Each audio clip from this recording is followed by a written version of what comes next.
by.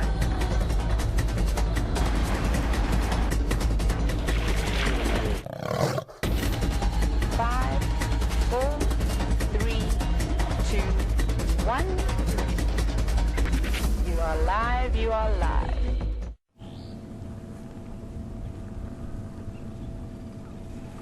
Good afternoon, good afternoon, good afternoon, ladies and gentlemen, and welcome to the Sunset Safari. And what a better way to start our day off than with this glorious giraffe bull. My name is Jamie. I have Andrew on camera with me this afternoon. It is very gently, I think my new word of the day is mizzling. I don't think it's a real word. It's a combination of really light drizzle and slightly cold temperatures. It's 23 degrees centigrade, which is about 73 degrees in Fahrenheit. And I think there's a chance that we might have to, at some point, start to put rain covers over our camera. We've already settled ourselves in with the dashboard cover to protect all of the equipment. But there is a chance that we could be needing to cover it up. And that, of course, is one of the joys of a live safari, is that you never know how your afternoon is going to go. But don't forget, we are live. We're here on the Djuma and Arathusa game reserves within the Sabi Sands Great Kruger National Park of South Africa. We're also interactive, so if you have any questions that you'd like to send through to us or any comments, you can do that on hashtag SafariLIVE on Twitter, or you can email through to questions@wildearth.tv. Where are you going, boy?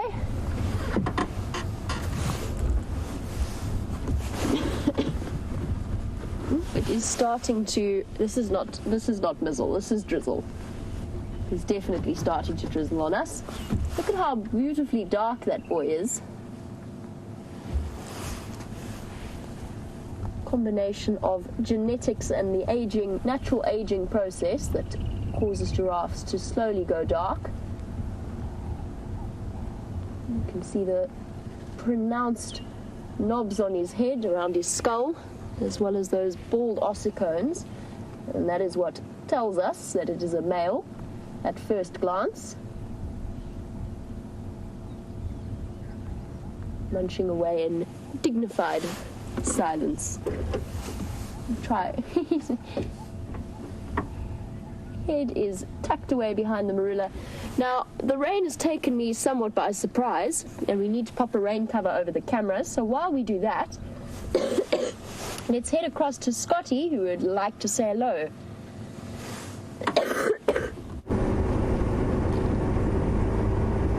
Good afternoon and welcome on board. My name is Scott, for those of you who may be joining for the first time, or who were watching on the weekend but didn't see my face. I've been down for the last 2 days with a mild earache, but I'm very happy to be back and on safari with all of you guys. I've got VM on camera, and we've got Kirsty, who's getting some wind in her hair after being in the final control room for quite some time, quite a few consecutive days. And wherever we get a chance to, we like to get whichever staff members who don't get out into the bush as much as we do out and alongside with us. Really looking forward to this afternoon. It's good, cool weather, and really excited by the prospects of finding a female leopard this afternoon. She was seen this morning, and Brent got to spend about 2 hours with her before they lost her in a very thick area.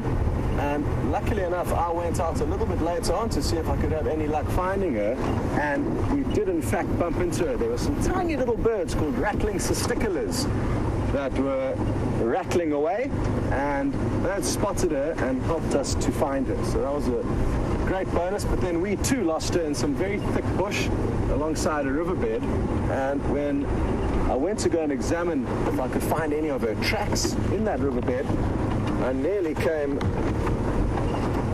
across one of the worst animals to come across whilst walking in the bush, and that is a hippo. And it was lying up completely out of the water. There's no water anywhere nearby, just lying kind of in the shade. So that was a big fright and a good lesson to learn. And it's so easy to become complacent out here and take things for granted and think you know where animals will be and where dangerous encounters are most likely to arise from. Certainly finding a hippo lying in a dry riverbed in the middle of the day wasn't what I was expecting. was actually thinking of taking you guys back there to have a look at this hippo. So we'll be there in about 5 or 10 minutes, and it is also the last place where we did see the leopard, so a good place to be lurking about. We've also got a whole bunch of people in the final control room now, and a lot of you would have heard us speaking to Bernie over the radios, one of the landowners here in the north, and he's brought some friends and family to have a look exactly what goes down. So hello everyone, and I'm sure you are blown away by all the machines and equipment in there. It really is a remarkable operation, and I often try and remind everyone that if it wasn't for the technical wizards involved that connect all this crazy electronic equipment up to these vehicles and somehow get them to work out a way to send a signal across to you wherever you're sitting in your home, we wouldn't be enjoying these wonderful safaris. So well done to our tech team as always. Now there is a bit of drizzle, so drizzle we can handle, but VM may have to wipe the screen of the camera every now and then. That's nothing too serious, and I guess one of the enjoyable things about being part of a live safari, you don't miss anything. You hear every step of the way for the moments of glory and for the moments of less glory, like VM is getting ready for. He's busy unrolling his special paper that he is going to wipe the lens with in preparation for the buffaloes that we've just come across. And once we stop moving, it typically doesn't fill the lens up with as much liquid, but hopefully the drizzle just stays like this and it doesn't get too much stronger. We will have to retreat to safe ground if the rain does persist.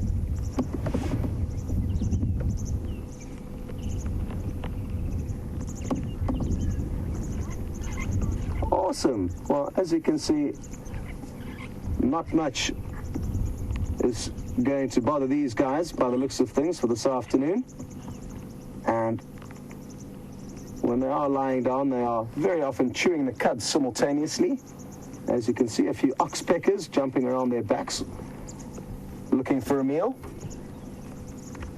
Thanks very much to James Taylor and Raisa for sending your thoughts about my sore ears. They are much better. I promise you, 2 days ago I thought my head was going to explode, and thank you very much for your kind words and many, many more. We sadly can't list all of the names though, but thank you so much. And also thank you to Jamie and Brent, who did the majority of the drives, or did all the drives while I was sick, and to the rest of the crew who were so supportive of me, running around me. I have my own private team of nurses and doctors.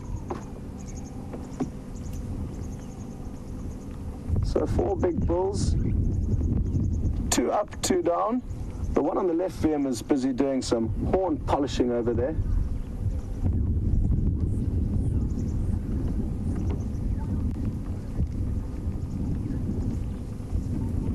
And as you can see, he's kind of rubbing his horns up into this magic guari plant, and they'll do this to make sure that they keep little insects called horn borer moths off their horns, or at least they'll try their best to. And the larvae of the horn borer moths will actually feed on the horn, thus weakening it and also causing pain if they break off, which sometimes is the case. So kind of chewing the cud as well as looking after themselves, kind of stopping it at the local health hydro, you could say.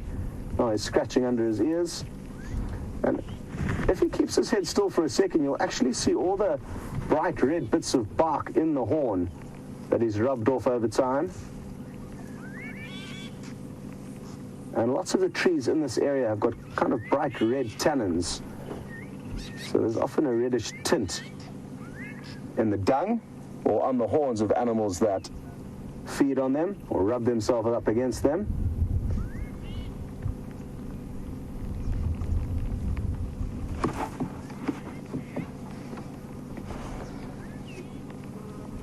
Hello to Gilly in Milwaukee, and I said we were going to be taking you to a hippo before we bumped into these buffalo.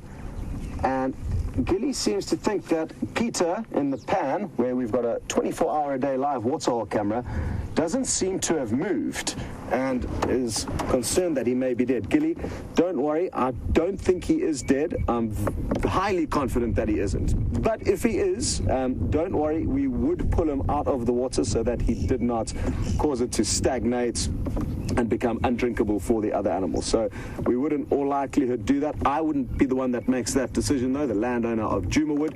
But I'm guessing that in all likelihood that is what he would do. But who knows? Maybe he wouldn't. And it's not often that I have been in a situation where a hippo has died in a pond and does need to be pulled out. But I think it did happen somewhere nearby quite recently, and it is the logical thing to do. We try as much as possible to not interfere with nature, but with something like that, I think it's definitely kind of the common sense thing to do. I'm just going to drive around these buffalo to allow them to stay here. And I'm really excited to continue the search for this female leopard. And thankfully, though, on the way, we're going to get to show you this big hippo. Well, actually, maybe we'll just stop here for a second. This is such a nice view of them. You can literally see straight into the one on the right's mouth as it's chewing. Imagine re-chewing food that you've already chewed on. That's what he's doing. And I'm told those of you who were on Jamie's vehicle this morning were joining up music or certain artists with different animals, and which animals would listen to which different artists or musics. And I came in and suggested that the big Buffalo Bulls would listen to reggae. And I'm fairly certain Bob Marley is the main artist that is ringing through their heads as they sit here chewing the cud.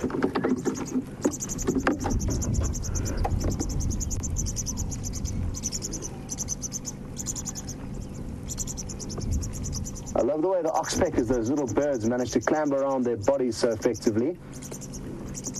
You may have seen that one digging around in the ear there. There's quite a few actually on the closer buffalo VM, I've just noticed here. Maybe we can try and keep an eye on them. There's a young chick, it's about to get fed. Oh, it did get fed, awesome. Look at it begging. There's two chicks. And the adult was clever enough to find a tick, pluck it off for the youngster there. It's trying to feed another one. It's got, I think the adults are, I'm losing track of what's what now. Anyway, VM's doing a great job on camera because he is still where he needs to be. I'm not. And two young chicks. They've probably fledged in the last week or so. I mean, it's just a guess, but it's early on in the season. Looks like that one still may have something in its beak or something stuck on its beak, that one chick.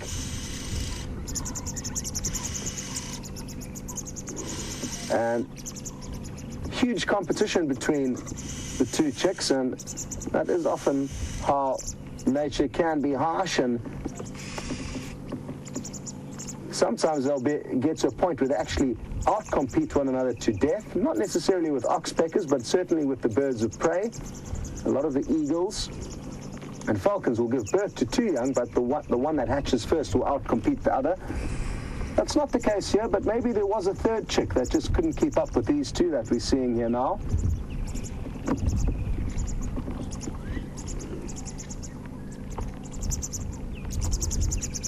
Awesome stuff. Well, at least the birds are doing well, and we're still trying to find a bird's nest that we can actually monitor very closely. We did do okay with the lilac-breasted roller nest, but didn't actually get to see the chicks fledge. I'm fairly confident that they were very big when I last did see them, but it'll be great if we can find a nest that we can monitor closely.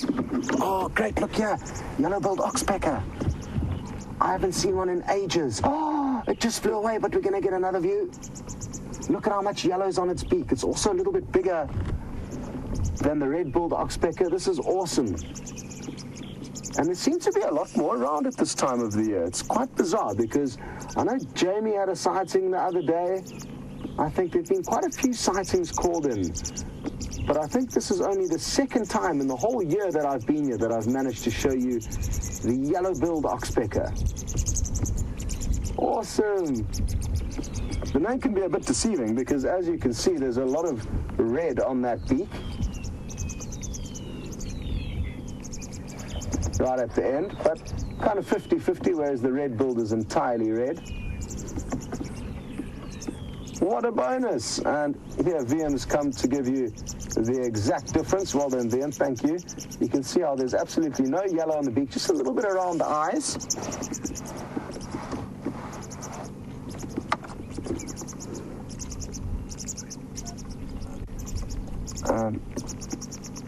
It looks like one of the young oxpecker chicks was trying to take a dust bath there. It's going to battle because the road's getting quite moist with all this drizzle. So it's not going to be the dustiest of baths. It'll actually be more of a mud bath if it continues. So happy. Oh, we just got another view. Sorry, VM, as you started to zoom out, but we have just got another view of, I had a brief view at least of that yellow-billed oxpecker. There it is.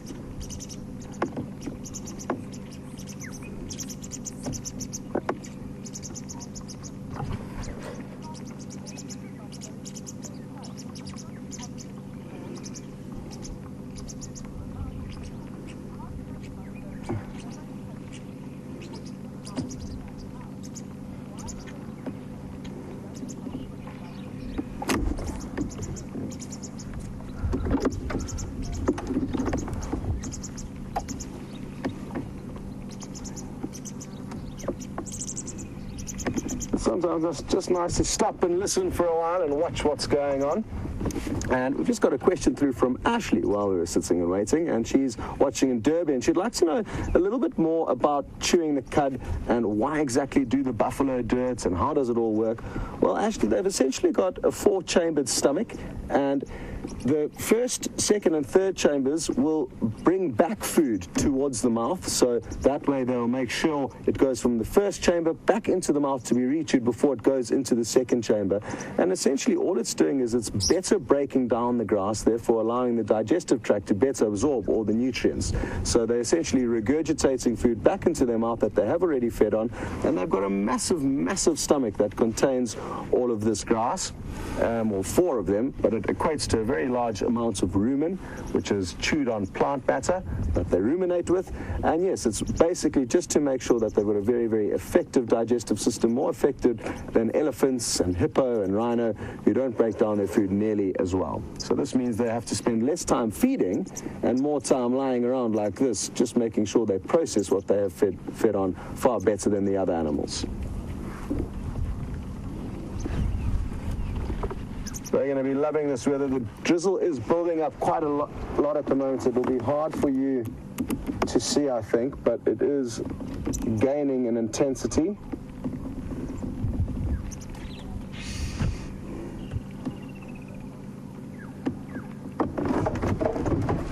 Cool. Well, let's see if this hippo is still lying up nearby.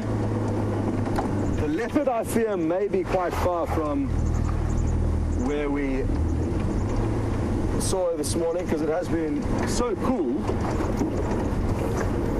And even in the hot weather, I've been astounded by how far leopards will move during the course of the day. It's a common myth that leopards are not daytime animals. They are more likely to be active at night because it's cooler in this area, and it also can be beneficial to hunt at night because they have the cover of darkness, but they certainly do move far more than lions in this area during the summer months, during the heat of the day.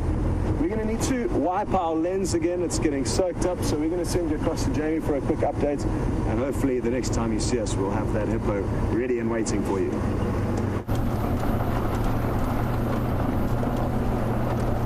As Scotty was saying, very good chance that Karula's been on the move sometime in between the drives. So I've come to where Scott last saw her at the end of the sunrise safari. I'm trying to see if we can figure out which way she might have gone.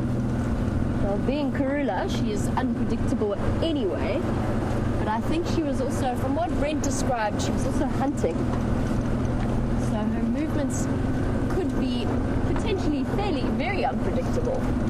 Not sure whether she's headed down towards the drainage line or back in the same direction she came from. going to keep our eyes peeled as much as we can through the drops of rain upon our eyelashes. I'm sure that she's here somewhere. And every now and again, Andrew is going to give the screen a wipe.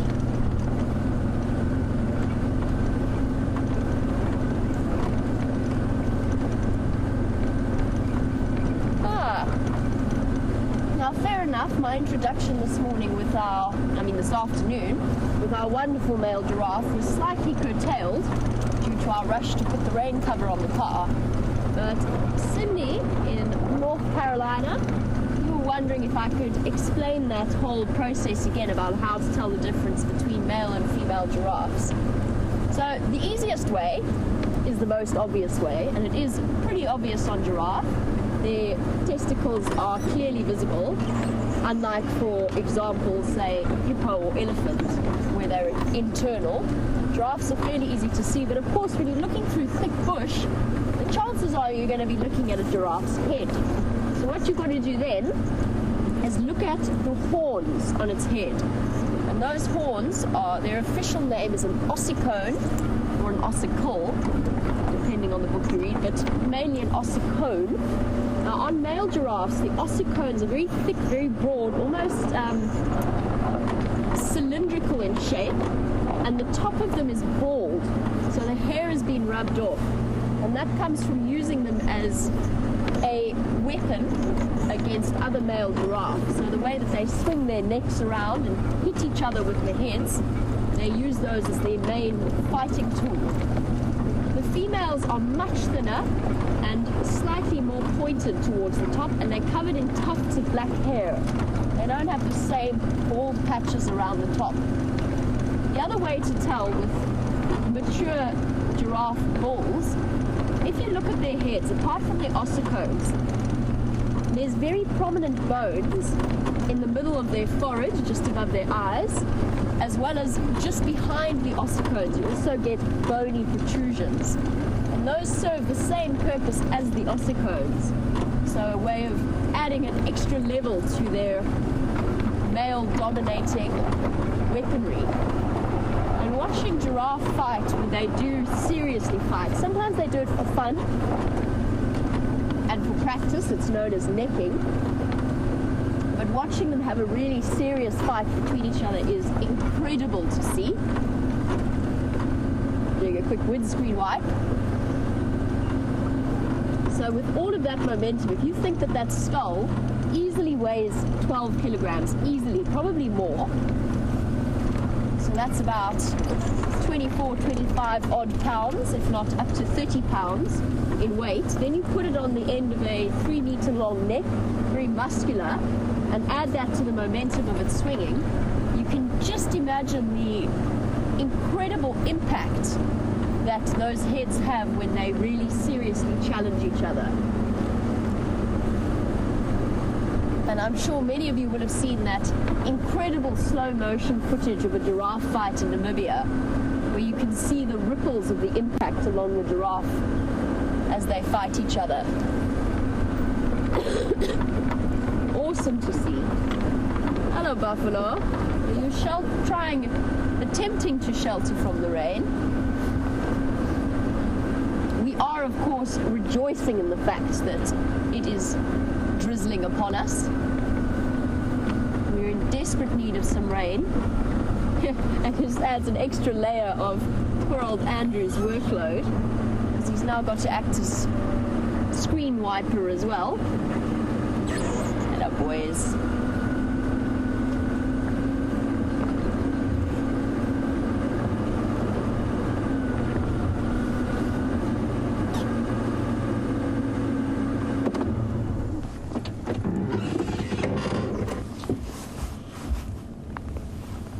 We have a new viewer, or questions coming through at least for the first time, from Mr. F. Style, who is wondering about the oxpeckers that sit on the buffalo that Scott was looking at.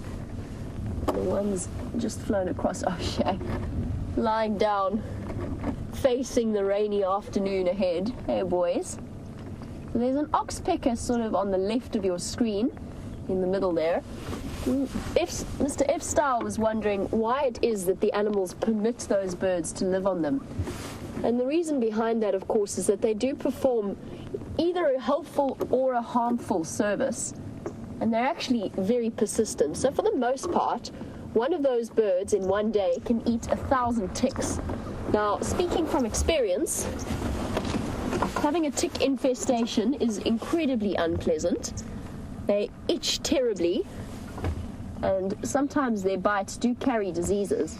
So having a bird on you that will help remove the ticks is a useful thing when you don't have thumbs to help you do it yourself, especially in those hard to reach places like ears or around the tail end. So they are actually helping the animal out. It's only when the animal has an open injury or an open wound that it becomes less pleasant, because then they keep it open, because they don't just feed on ticks, they'll eat blood and mucus as well. And if you watch buffaloes like this, O'Shea, got an itchy nose. Oof. Speaking of itchy ticks and parasites, I think he might have a tick inside a nostril there. Having a serious scratch. Sometimes when you watch them, the animal might be patient and let an oxpecker into its ear or around its eyes, but for the most part they tend to get irritated at that point and shake their heads and shake their bodies to get rid of the oxpeckers. So it's a bit of a balancing act, a harmful and a helpful service that the oxpeckers provide. Hello, boy. Was that a good itch?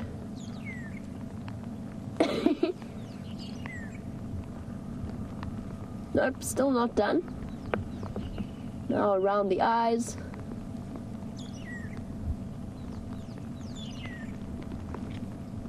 And that stick is the perfect height for him. Actually the perfect shape to get right at those itchy patches on the forehead. And of course it's not just ticks. Buffalo do occasionally get mange and funguses that grow on their skin and make bald patches, as well as things like fleas and other slightly smaller parasites.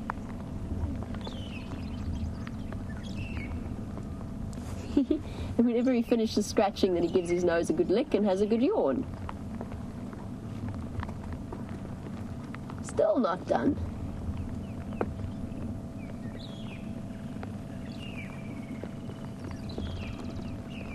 Hey boy, what's on your nose that's so irritating? And the other way that buffalo will seek to ease these itchy patches is to find a nice mud wallow and coat themselves in thick, sticky mud, and then find a tree or a log, something that they can then rub themselves off on in a way that catches the ticks and removes them when they get trapped in the sticky mud. Oh, there's some serious rain building up over there. I've just had a look. It's this drizzle, I think, is set in for the afternoon.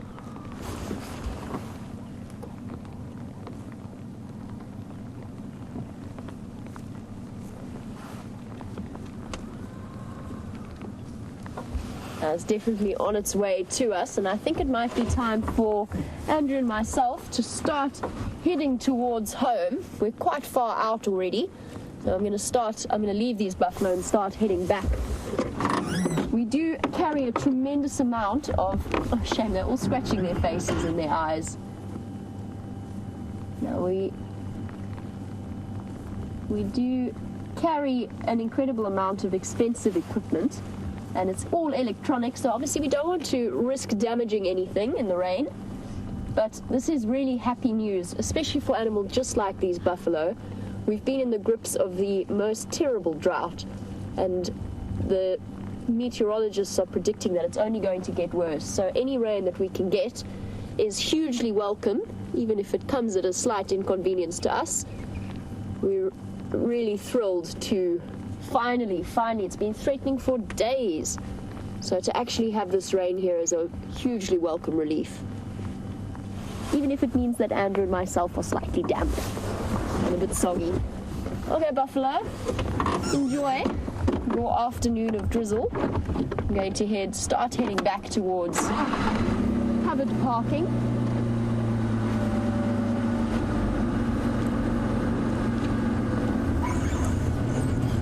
Oh, thank you, New 11th Division.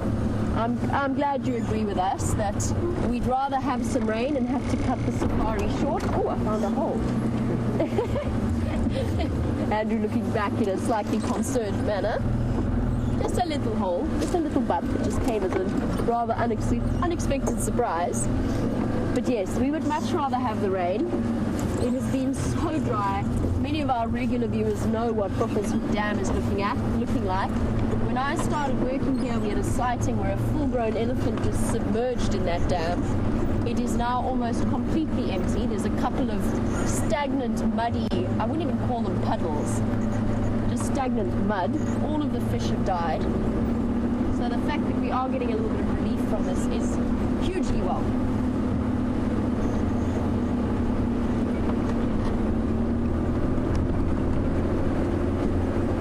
Doing some very rapid calculations as to my fastest way home.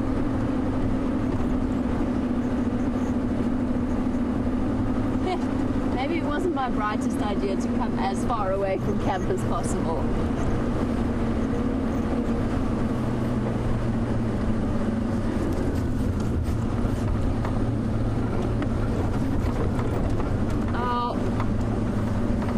Sean Holder in Secunda was wondering about the habit of giraffe, which is known as osteophagia, which is eating bones, and was wondering why giraffe needs so much calcium in their diet.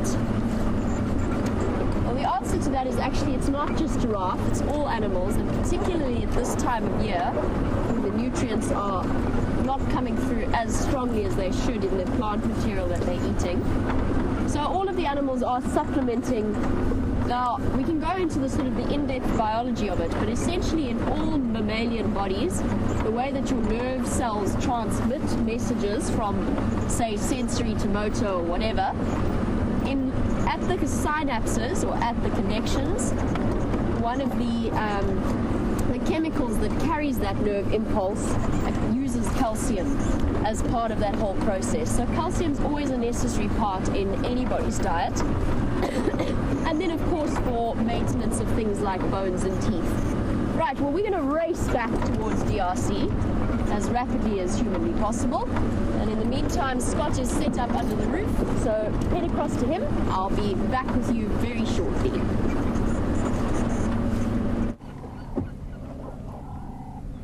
Well, we couldn't resist but stop on the way to shelter.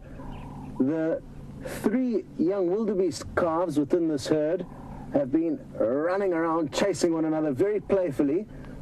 Let's keep an eye on this one. This one seems to be doing the 360 move where it lies down and then stands up and does a kind of quick 360 on the spot before chasing its friends around. Oh, no, VM's found the others, and here they go. It's so much fun watching them, and it's incredible that you can still see their little umbilical cords, yet they have the ability to run around and have such good coordination over their body after being on the planet for probably no longer than a week. I think was when the first wildebeest calf was born to this herd. Sadly, half of the known population of calves born to this herd have already been killed by 2 lionesses on one evening. So there's only 3 remaining out of the initial 6. Now, there's something quite interesting going on a little bit further to the left, and it looks like one of the adults, which is just laid down there, is having a bit of a dust bath.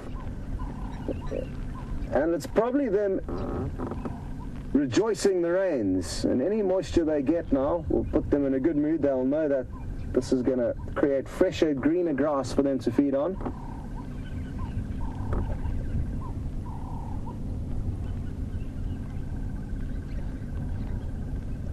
And it really is awesome to see the young animals out here being so playful, even though there are so many threats around.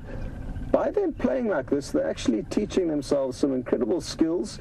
The art of escaping one another whilst playing around is going to aid them greatly in escaping predators when they grow older.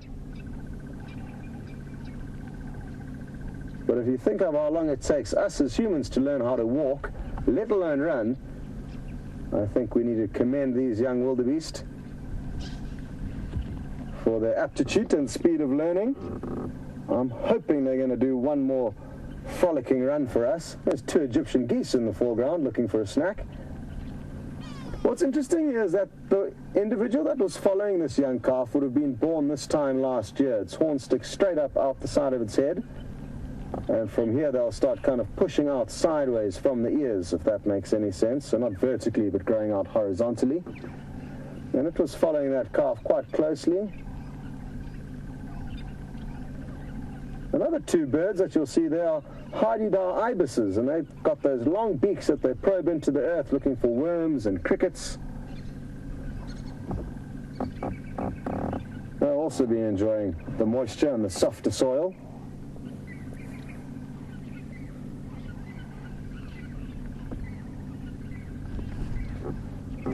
Well, it seems like the small playtime for the young wildebeest calves has come to an end. Let's give it a moment or two. The rain is still coming down on us. I guess it's difficult to call rain. It's more drizzle than rain, but it's a thick mist, and we are getting blanketed in moisture here, which, as I'm sure all of you understand, does not bode well for the technology involved.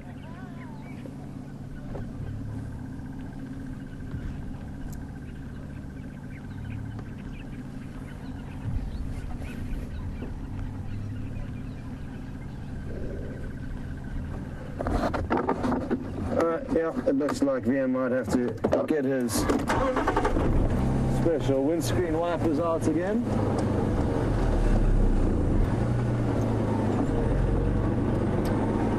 Oh no, Gilly in Milwaukee was concerned that Peter the hippo may be dead. So, we can confirm for you now that he is in fact full of joy and wide awake, in a far better position than the other hippo, who we did get a glimpse of in the riverbed, but it was at a point where the rain was coming down too hard and we decided to race back. So we have been feeling sorry for him, but there are some hippo who cannot even defend a small body of water like this. Tough times.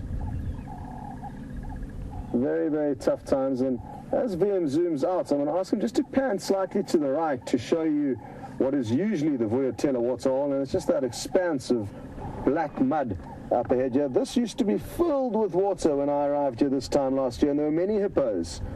I think 6 or 7 that used to live in there.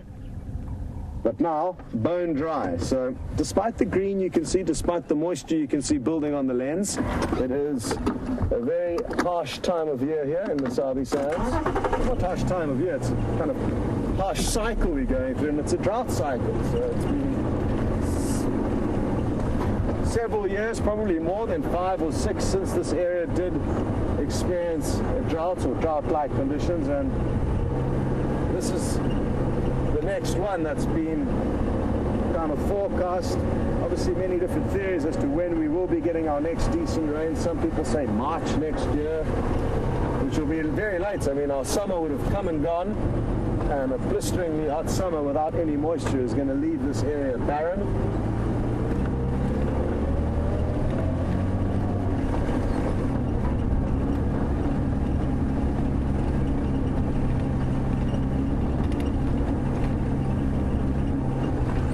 Wildebeest, look after your babies tonight. Oh, another traffic jam, and I'm just going to show you a quick glimpse of these impala and all their babies, and then send you across to Jamie for her to say goodbyes. But thank you so much for joining in. Sorry we have to call it short, but the weather is just not doing it in our favor this afternoon, but it is in the favor of all these little herbivores. Their mothers are going to get fresher food and produce better milk, and this moisture is much needed. Even though it's not much, it's going to certainly contribute to the well-being of all these little critters. But it is not going to contribute to the well-being of our equipment that keeps you with us on safari. So again, thank you very much for joining. Sorry it's a short one. Well done, VM on camera. And we're going to send you across to Jamie for a quick update on how she's doing, and she can also say goodbye.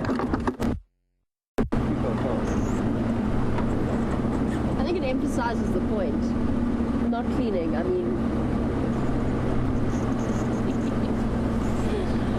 Well, we are enjoying as to the fact that we have got rain happening, but unfortunately for us it does mean a return to our camp so that we can keep all of our equipment safe and our cameramen fit and healthy, since the presenters seem to be failing at that quite spectacularly. And I'm sure you'll all agree that it is absolutely worth it, just so that the animals out here can get some relief, especially with all of those new mothers and little babies, and of course poor old Peter the hippo could use a little bit more in the way of water. So ladies and gentlemen, I'll say a very big thank you and a farewell on our slightly shortened sunset safari. Hopefully it will rain hard overnight and we'll have a nice clear day tomorrow for the sunrise safari. Have a wonderful day wherever you are in the world, and we'll catch you tomorrow. Cheers for now.